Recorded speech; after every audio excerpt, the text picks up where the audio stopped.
Hey everyone, welcome back to this channel. So I'm Rahul Datta and I'm a university student living in Canada. Today I wanted to share something super practical and personal. How do I manage my full-time university, working part-time with a car bill, student bills and investing on student income? Because let's be honest, juggling university, work, life while not trying to go broke is a whole lot of challenge. Between tuitions, groceries, car payments, also like eating out, the money adds up very quick, to be honest. So in this video I'll break down how much I make, how do I spend my money, how I divide my money, and what tips I use to stay on the track. So if you're a student in Canada or even anywhere else, if you want to be better at managing your money, stick to this video. I hope this video will help you out. The first step in managing your money is knowing how much money you have coming in every month.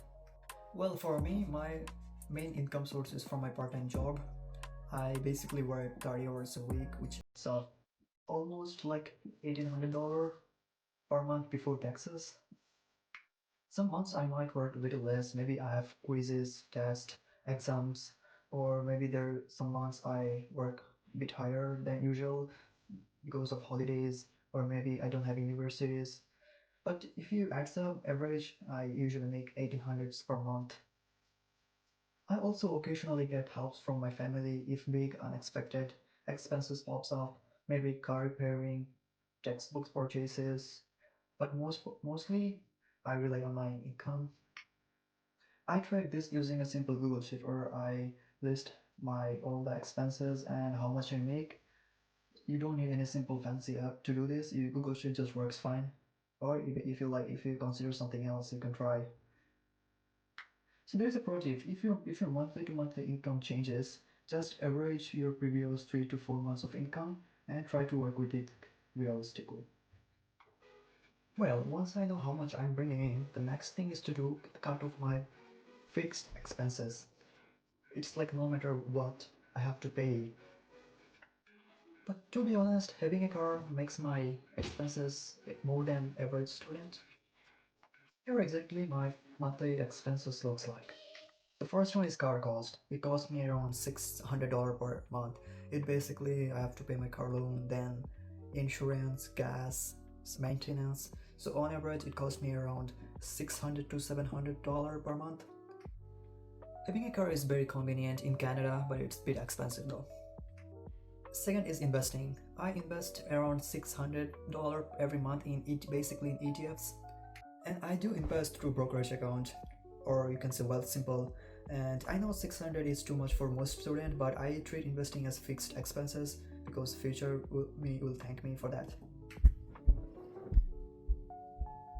Well, another one is most important, phone bill. In Canada, phone bill is too expensive, and I know everyone will agree with that. And for me, it comes around 120 or 130 with data and phone plan because I use Samsung Galaxy S25. I always wanted to have one and I finally have one. I also spend around $100 or $150 on groceries because I love food. I like fresh foods, and also I don't eat outside that much. I love making food at home. So yeah, if you look at the groceries, it's a bit too much, like 150 or something. Well, I also have a Amazon Prime subscription and I have a student discount of course, so I pay only $5.50 per month, which is pretty good. I mean 50% off, or you can say 6-month discount. Yeah, it's pretty good. So when I sum that up, not exact, but it's almost around $1,500 per month, which is like you can say fixed expenses plus variable expenses. I usually have around $200 to $250 per month for extra expenses in case I need to use them. So after covering fixed expenses, I left with mostly like 250 and 300 as I said, and those are basically like not. And these are the things that change month to month, like eating out, going outside, or maybe driving extra few hours which will cost me more on gases, or it can be school supplies, clothes, emergency funds. It could be anything, right? You don't know what comes up. Since I only left with $300 per month, so I usually break it down into weekly budget. So if you just do the calculation, it's like $75 per week, which I usually have for extra expenses.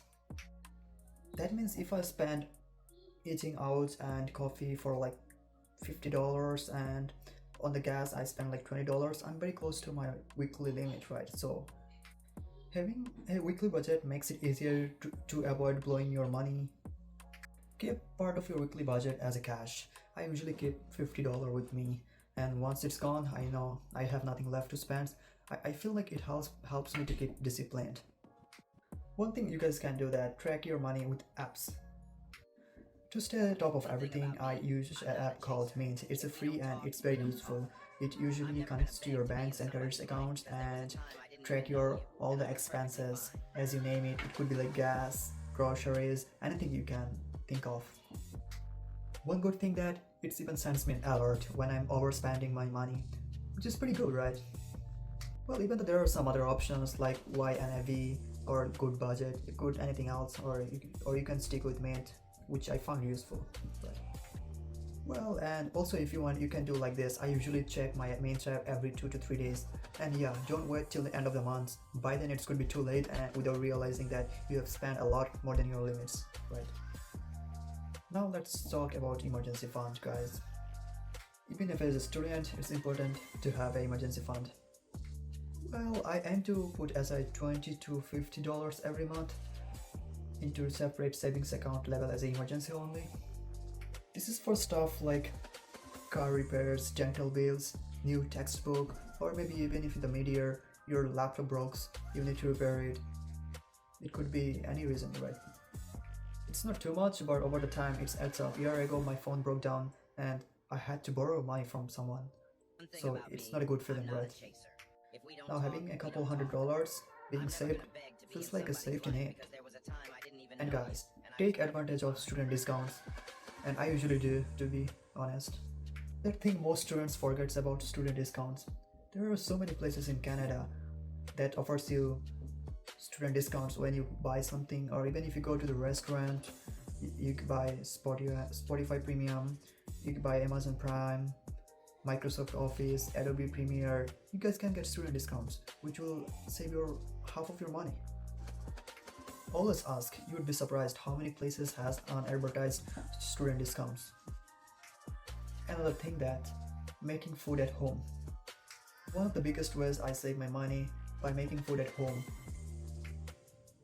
Eating out 3 times a week could destroy your budget, and I plan simple, affordable meals like chicken and rice, pasta, veggies, burgers, wraps, sandwiches. You could make those at home very easily and it could save a lot of money. Just don't eat outside that much, guys, believe me, and you will like it and you won't regret it. I usually shop at Superstore because Superstore is more cheaper than if you compare with Safeways. Yeah. As a student, one of the things we have to avoid impulse spending. Impulse spending was my biggest weakness. Last night Amazon order or ordering the gadgets which I don't need. Now I have a rule actually. I hope you like it. I feel like if it wasn't in my budget, I just wait 24 hours. Most of the times either I forget it or I realize that I don't need it. Yeah.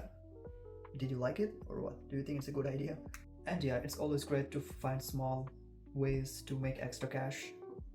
If your budget feels tight, always try to find small ways to make some extra cash. It could be freelancing or writing, coding online, selling old clothes, tutoring high school students, campus part-time jobs. It could be anything. Just find anything that will pay you some extra cash. And well, even extra $50 to $100 is a lot of money. It could be grocery money or a new phone fund there. And that's exactly how I manage my budget as a university student in Canada. It's not perfect. Some months are tighter, some months are easy. But with that system, I feel like But with the system in, it makes life a bit less stressful.